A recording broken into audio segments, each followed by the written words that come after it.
Bonjour et bienvenue dans cette nouvelle vidéo où je vais vous présenter une interrogation écrite, la première interrogation écrite des premières années collège sur l'observation de milieux naturels. Cette interrogation, elle contient à peu près toutes les compétences que vous devez avoir. D'abord, restituer des connaissances, ensuite exploiter des documents mais avec vos connaissances, et ensuite vous avez raisonné, argumenté à partir de l'exploitation de documents. Alors, la compétence, même moi, elle dans les autres années, dans les années précédentes, mais cette compétence, elle est très très utile pour plus tard. Elle est, je dirais, elle est vraiment essentielle. Donc, vous devez vraiment apprendre cette compétence, maîtriser cette compétence. D'accord? Donc, comment la maîtriser? Tout simplement en essayant de faire l'exercice, en regardant les corrections, attentivement écouter mes conseils, puis refaire les exercices. C'est la seule solution. On passe à l'interrogation. Allez, c'est parti. Exercice 1, restitution des connaissances et le total 7 points. Petit a, recopier sur votre feuille les mots suivants, puis les définir. Vous avez 0,5 points pour chaque définition. Biocénose, cellule, faune, unicellulaire. Donnez la définition de ces mots. Alors, la biocénose, c'est l'ensemble des êtres vivants d'un biotope, d'un milieu donné. Ou, c'est la faune et la flore. La faune, ça peut être la macrofaune, la microfaune, etc. Et la même chose pour flore, microflore, etc. Donc, faune et flore. Cellule. La cellule est l'unité structurale et fonctionnelle de tous les êtres vivants. C'est une définition à connaître vraiment par cœur. On va quand même donner un peu de précision qui ne rentre pas dans le cadre de la réponse. Cellule, on a dit que c'est l'unité structurelle et fonctionnelle de tous les êtres vivants. Réponse correcte. Maintenant, qu'est-ce que ça veut dire que structurelle? Eh bien, la cellule, c'est l'élément constitutif de base de tous les êtres vivants. En fait, tous les êtres vivants sont constitués de cellules.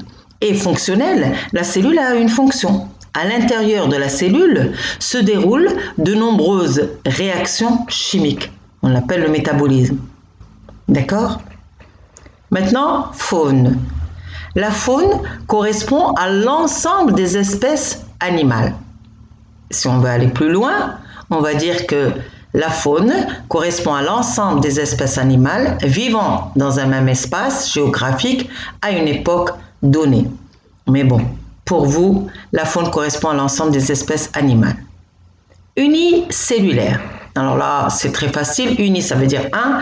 Cellulaire, donc ça veut dire cellule. Donc formé d'une seule cellule. Il y a une faute d'orthographe là. Formé d'une seule cellule. Maintenant, petit b. Citez 2 caractéristiques physiques d'un milieu de vie. 1 point si vous donnez les 2 caractéristiques. Alors, c'est facile cette question.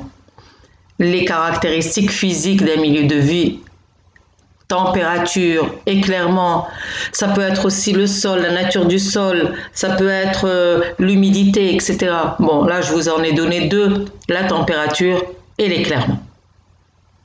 Maintenant, reliez par des flèches les propositions ci-dessous et ne pas copier le tableau. Alors là, j'ai remarqué que les élèves, même si vous lui dites ne pas copier le tableau, il y a certains qui vont le copier. Il faut suivre les consignes, il faut vraiment les suivre. Relier par des flèches, il faut relier par des flèches. Alors, vous avez donc un tableau devant vous. Il y a flore, pluricellulaire, milieu naturel, tissu, non-vivant, micro-organismes, organes et vacuoles. Et vous avez à votre droite les définitions des mots qui sont à gauche donc. Et il faut relier par exemple, à quelle définition correspond flore? À quelle définition correspond pluricellulaire? Alors là, je pense que tout le monde a pu donc donner la réponse juste, sauf bien sûr ceux qui n'apprennent pas. Et là, on peut dire qu'il y en a qui n'apprennent pas leur leçon. Alors, il y a la base de l'SVT, avoir un langage scientifique. Donc, il faut apprendre ces définitions. Flore, c'est l'ensemble des végétaux, donc d'un milieu donné, etc., à une époque donnée. Pluricellulaire, formé de plusieurs cellules. Pluri, ça veut dire plusieurs cellules. Tissu, c'est un ensemble de cellules spécialisées ayant une même structure et une même fonction. Non vivant, c'est les éléments minéraux, l'air, l'eau, etc. Micro-organisme, micro, il est tout petit. Organisme, c'est le corps d'un être vivant. Organisme, c'est le corps d'un être vivant et micro, ça veut dire tout petit. Donc c'est un être vivant visible seulement au microscope. Organe, c'est l'ensemble de tissus différents ayant une ou plusieurs fonctions dans l'organisme. Et vacuole, c'est un organite ou élément, un élément de la cellule. Un élément, il faut sans S. D'accord? Il y a encore une faute d'orthographe. Je m'excuse là, ça devient visible, comment dire, quand je regarde le tableau. Alors maintenant, on passe à l'exercice 2. Alors l'exercice 2, extraire des informations d'un document. Observez bien le document 1, page 2, et répondez aux questions. Pour chaque question, il vous est donné 4 propositions, A, B, C et D. Une seule proposition est exacte. Une mauvaise réponse entraîne une note négative de moins 0,5 à la question.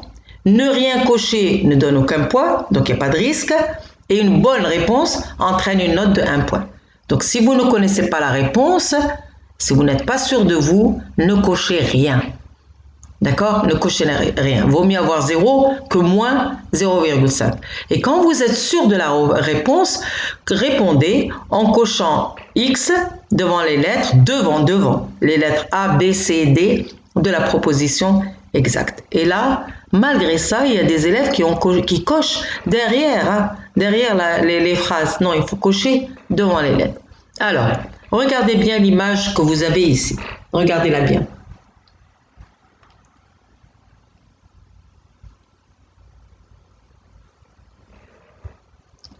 Et on passe à la question numéro 1, de l'amont, c'est-à-dire côté d'où vient l'eau, en descendant vers l'aval. Donc là, on commence à descendre. Ça veut dire que c'est un courant d'eau qui descend. A, l'eau devient calme, le nombre de végétaux diminue et la température augmente. Est-ce que c'est juste ? Regardez bien, est-ce que c'est juste?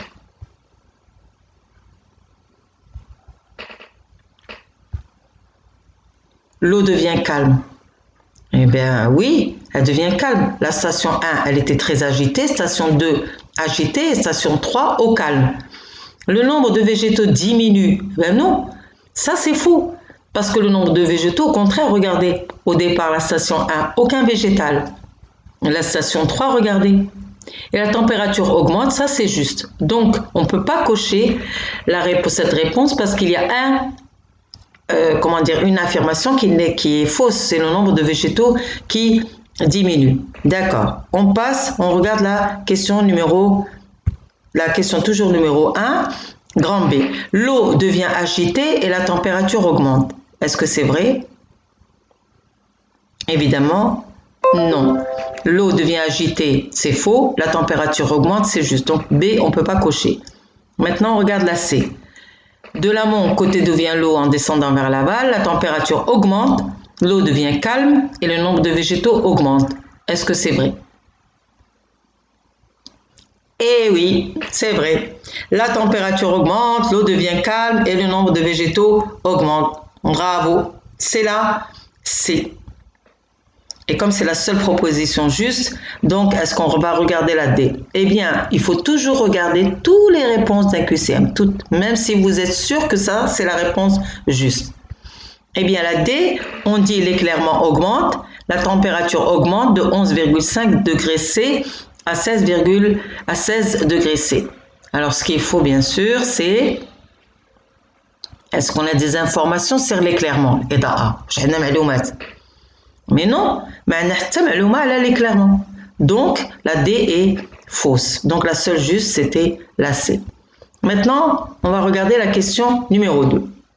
Cet environnement représente A, un lac, B, la mer, C, un désert ou D, un cours d'eau. Alors, est-ce que c'est un lac?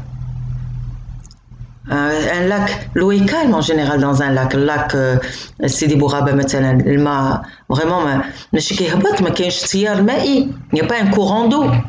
La mer, bien sûr, c'est pas la mer, ça se voit. Un désert, là, c'est bien sûr que ça se voit. Donc, la seule réponse juste, c'est, bien sûr, un cours d'eau. Un cours d'eau. C'est une rivière. Alors, maintenant, question numéro 3. La répartition des êtres vivants dans ce milieu de vie dépend. Elle dépend de quoi? A, uniquement de la température. B, uniquement de l'agitation de l'eau. C, du hasard, D, de l'agitation de l'eau et de la température. Alors réfléchissez, la répartition des êtres vivants. Quel être vivant avons-nous dans ce milieu? Eh oui, on a des algues vertes, tahalib khadra. Et le départ, en amont, l'eau est très agitée, les végétaux verts absents. Et la température 11,5. Ensuite, comme on s'éloigne de l'amont, en allant vers l'aval, les végétaux verts commencent à être présents dans une eau agitée. Ou quand l'eau est calme, je trouve le nombre de végétaux. Donc ce n'est pas dû au hasard. Même que chez non. La répartition elle dépend de l'agitation de l'eau et de la température. Bonne réponse.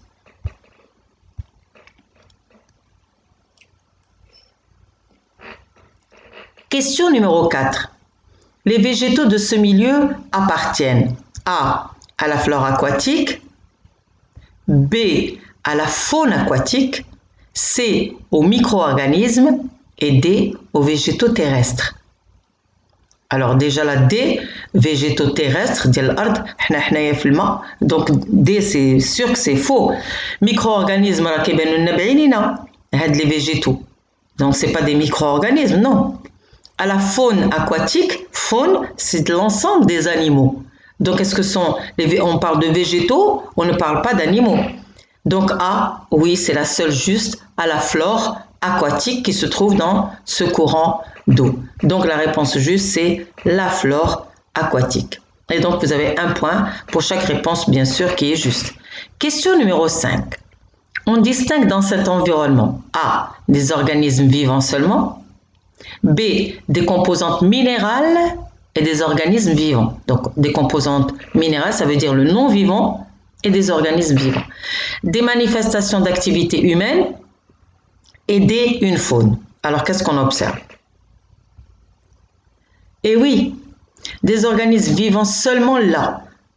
Il y a des composantes minérales et des organismes vivants.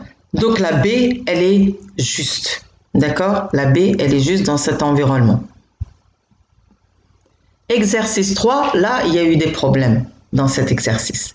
Trouver l'intrus, c'est-à-dire le mot ou groupe de mots sans relation avec les autres. Et avec une règle, barrez-le. Ça, c'est 2 points. Donc, trouver l'intrus, il y a donc un groupe de mots qui ont علاقات بيناتهم. مجموعة ديال les mots اللي عندهم علاقة ولكن كاين واحد ما عنده حتى علاقة معهم. On va voir lequel. Éclairement, température, humidité et l'air. Quel est le mot qui ne va pas? Éclairement, température, humidité. كلهم des paramètres physiques. Et l'air, ce n'est pas un paramètre physique. Donc l'intrus, c'est bien sûr l'air. C'est l'air. Ou l'intrus. من بعد عندنا un grain de sable, un bloc de roche, une branche morte et l'eau. Et là, il n'y a pas beaucoup d'élèves qui ont répondu à celle-là. Pas beaucoup, non. Mais كتجاوبوش بزاف. هنا كيبان لكم شي le lien. Un grain de sable, c'est un élément minéral. Un bloc de roche, c'est un élément minéral, tawa non vivant. L'eau, tawa le non vivant. Mais une branche morte, wacha elle est morte. Wacha elle est morte. Elle appartenait au vivant. Donc une branche morte, elle appartenait à un arbre, c'était un être vivant. Donc, هي الوحيدة اللي ما عندها حتى علاقة مع الآخرين. Même si elle est morte là, quand vous voyez morte, vous dites non, elle appartenait pas au vivant. Elle appartenait à quoi si elle est avant? Parce qu'elle est morte, elle appartenait à quoi? Au non-vivant? Non. Donc la seule, l'intrus, c'est une branche morte. Maintenant, les minéraux, les animaux, les végétaux, les micro-organismes. Ça y est, beaucoup d'élèves n'ont pas su. Les animaux, les végétaux et les micro-organismes, ce sont des êtres vivants. Et les minéraux, c'est le non-vivant. Donc les minéraux, c'est l'intrus. Et donc vous avez 0,5 points si vous répondez juste. Et là, un serpent, une tomate, un oiseau, un lézard. Bon, tout le monde a répondu 100% à cette question. Elle est facile. C'est la tomate, bien sûr, un végétal, alors que les autres, ils appartiennent à la faune. Et on a d'abord l'exercice qu'il y a eu, où il y a eu des problèmes. C'est-à-dire que vous n'avez pas bien préparé cet exercice. Vous l'avez, il y a beaucoup d'élèves qui l'ont occulté. Résoudre un problème scientifique posé à partir de l'exploitation de documents mis en relation avec les connaissances. Comme des connaissances. ولكن ما غادي تستعملوهاش ما تستعملوه حتى تقراو le document. Et ça, croyez-moi, c'est sur 5 points maintenant. Mais après, ça ne va plus être sur 5 points. Au contraire, le nombre de points donnés à ce genre d'exercice, vous allez le plus de points. Normalement, 12 points, ils prennent. Les connaissances, 8 points. Donc, s'il vous plaît, essayez quand même de prêter attention à ce genre d'exercice. C'est un exercice scientifique. Donc, on commence par l'exercice. Kenza ne comprend pas pourquoi son professeur classe l'amibe et les grenouilles dans le groupe des êtres vivants. Et le professeur affirme que la cellule est l'unité structurale du vivant. Donc elle ne comprend pas et vous devez lui expliquer. Question. À partir des documents, tu ne peux pas le dire dans ta tête comme ça. Donc à partir des documents 1, 2, 3 et 4, expliquez à Kenza pourquoi l'affirmation du professeur de SVT est exacte et donc ce qui lui a permis de classer les amibes et les grenouilles dans les êtres vivants et d'affirmer que la cellule est l'unité structurale du vivant. Vous avez ici en fait 2 choses à faire. Vous devez, à partir des documents, les amibes et les grenouilles dans les êtres vivants. Ils sont classés dans les êtres vivants. Et ensuite, vous devez chercher pourquoi la cellule est l'unité structurale du vivant, mais à partir toujours des documents. Alors, si vous ne savez pas ce que c'est qu'un être vivant, quelles sont les caractéristiques d'un être vivant, ou vous ne savez pas qu'est-ce que c'est qu'une cellule, c'est l'unité structurelle, vous n'avez pas compris la question, comment pouvez-vous répondre? Si vous ne connaissez pas, si vous n'avez pas appris les caractéristiques d'un être vivant et qu'est-ce que c'est qu'une cellule, ce genre de questions, 5 points, vous n'allez pas pouvoir répondre. D'accord? Donc c'est la base. Alors, on commence par les caractéristiques d'un être vivant. Vous les connaissez, les caractéristiques. Naître, oui. Produire sa matière vivante à partir de la nourriture. Et oui, منين جاو كنتو خلقيتو مثلا فيكم 3 كيلو دابا ولي فيكم 40. منين جات هاد 40 كيلو من la nourriture اللي كليتو. Donc vous augmentez votre poids, votre taille, vous grandissez, etc. Mais à partir de ce que vous mangez. Ensuite, une des caractéristiques de l'être vivant, c'est se reproduire et puis mourir. Donc naître, produire sa matière organique à partir de la nourriture, se multiplier, se reproduire et mourir. Et il faut chercher ça dans les documents 1 et dans le document 3 et dans le document 2 et 4, etc. Ensuite, la cellule est l'unité structurale du vivant. Ça veut dire que la cellule, tous les êtres vivants sont constitués des cellules. C'est-à-dire que moi, un végétal, un animal, etc., on a un point commun, il y a la cellule. La cellule est le point commun de tous les êtres vivants. Elle est donc l'unité. Elle nous unit, malgré qu'on soit diversifié, la cellule, elle unit tous les êtres vivants. Pourquoi? Parce que tous les êtres vivants sont constitués de cellules. On a bien donc compris la question et on commence. Alors comment faire? On prend le document 1, le document 2, le document 3, etc. et on lit attentivement le document, on le regarde, on l'exploite et on souligne. Par exemple, les caractéristiques du vivant, pour qu'on se nourrir, naître, se reproduire, etc. On souligne. Et ensuite, on va le mettre sous forme de phrase. Alors, allons-y. Réponse à la question. Expliquons à Kenza pourquoi les grenouilles et l'amibe sont des êtres vivants et pourquoi la cellule est l'unité structurelle du vivant. Document 1. Les amibes sont caractérisées par un corps cellulaire déformable émettant des prolongements de forme changeante. Les amibes se nourrissent essentiellement de petites bactéries, mais peuvent avaler n'importe quel être vivant plus petit qu'elles. L'amibe, pour se reproduire, se divise et donne naissance à 2 petites amibes qui grandissent et se divisent à leur tour. Alors, on souligne les caractéristiques du vivant. Alors, on commence par une des caractéristiques du vivant. Les amibes se nourrissent, Kiyaklo. Et on a dit que une des caractéristiques du vivant, c'est produire sa matière à partir de la nourriture. Donc on souligne. Ensuite, avaler, c'est la même chose, n'importe quel être vivant. Et on souligne se reproduire. Tawalud se divise et donne naissance. Le terme naissance, c'est une des caractéristiques du vivant. Donc donne naissance à 2 petits amibes qui grandissent et se divisent à leur tour. Donc on a déjà ici une réponse à notre question. Maintenant, on va passer au document 3 car c'est le plus pertinent à analyser. Les grenouilles sont des animaux qui vivent en moyenne 5 à 10 ans. Ils vivent sur terre et dans l'eau. C'est pourquoi on les appelle des amphibiens. Bien qu'elles soient petites, les grenouilles ont beaucoup de capacités. Leur langue leur permet d'attraper des insectes dont ils se nourrissent pour grandir. Certaines grenouilles vivent dans les arbres ou creusent des trous. Et la grenouille se reproduit tôt dans la saison fin février, début mars. Donc, là encore, il faut chercher quelles sont les caractéristiques du vivant chez les grenouilles. Eh bien, on a les grenouilles vivent en moyenne 5 à 10 ans. Ça veut dire qu'elles meurent après. Mourir est une des caractéristiques du vivant. Ensuite, on a, ils se nourrissent pour grandir. Leur langue leur permet d'attraper des insectes dont ils se nourrissent pour grandir. Donc, ils se nourrissent pour grandir. Produire de la matière vivante, c'est ça grandir en fait, à partir de la nourriture. Et puis ensuite, certaines grenouilles vivent dans les arbres et creusent des trous et on se dit aussi la reproduction. Il y a aussi la reproduction. La grenouille se reproduit tôt dans la saison fin février, début mars. Et voilà, on a tous les éléments de la réponse à la première question. Et on commence à répondre, à écrire. D'après le document 1, les amibes se nourrissent de bactéries, d'êtres vivants plus petits qu'elles. L'amibe se reproduit en se divisant et donne naissance à 2 petites amibes qui grandissent et se divisent à leur tour.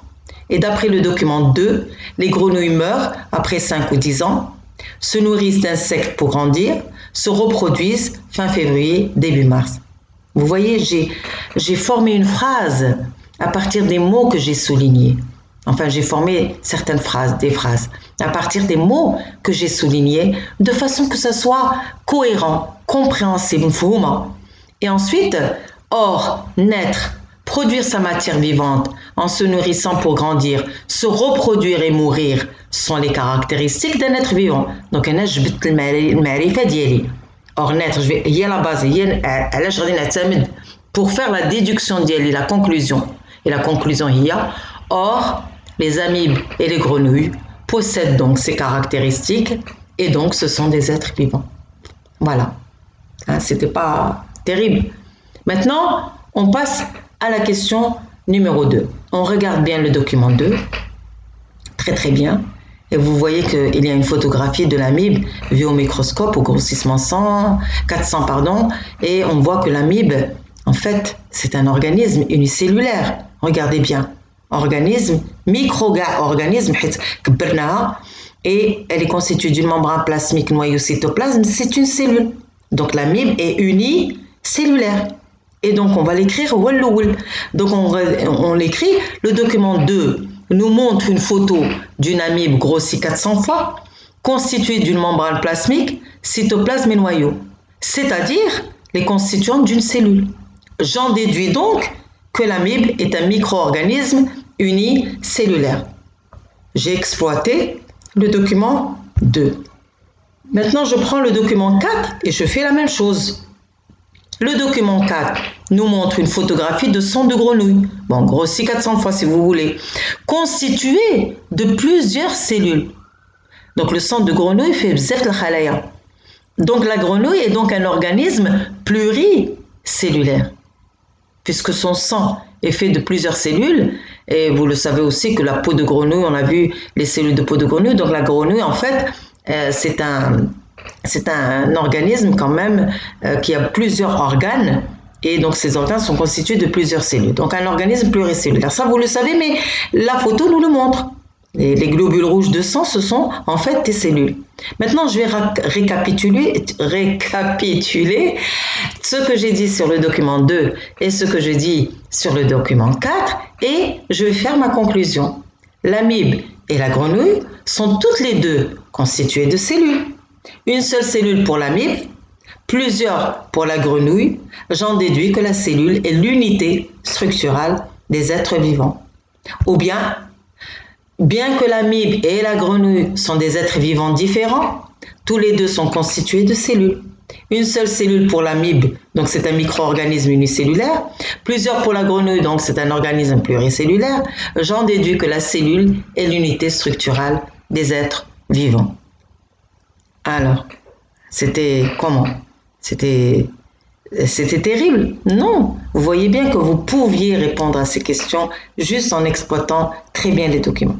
Alors s'il vous plaît, refaites-le, mais pas refaites-le avec, prenez un stylo, une feuille, refaites des exercices semblables, cherchez dans l'internet, cherchez par internet s'il existe des exercices semblables, etc. Il y en a, et donc travaillez.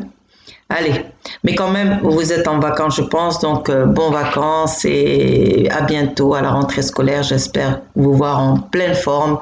Et bien sûr, j'espère que maintenant, vous commencez à aimer les SVT. Les SVT, c'est génial. Allez, au revoir et à bientôt.